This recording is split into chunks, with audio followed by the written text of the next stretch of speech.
I just picked my basil from my garden, and today I'm gonna show you how I do my gardener's pesto sauce.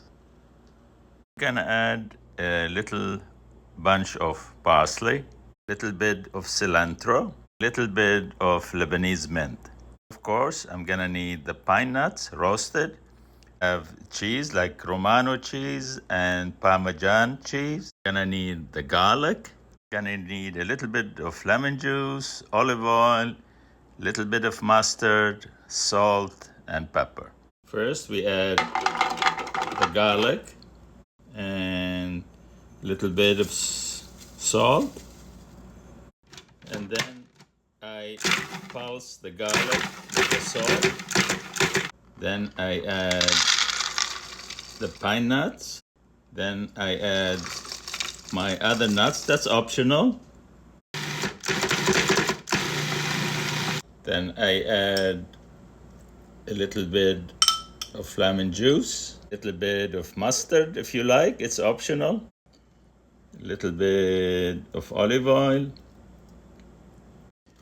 And I add freshly ground pepper. Then I mix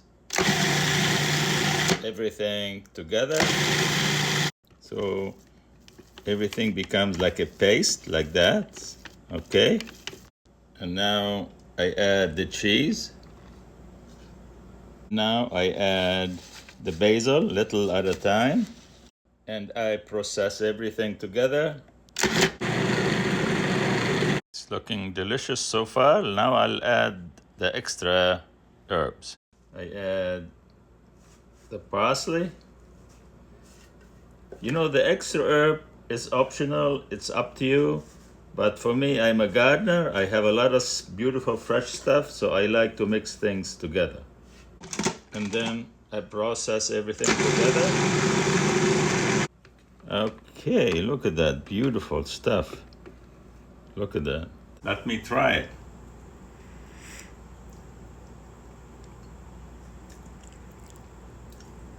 Oh my God, the freshness of the garden herbs and the basil, and the cheese and the garlic is so delicious. Here you are. Make a nice dish of spaghetti, and here is your pesto.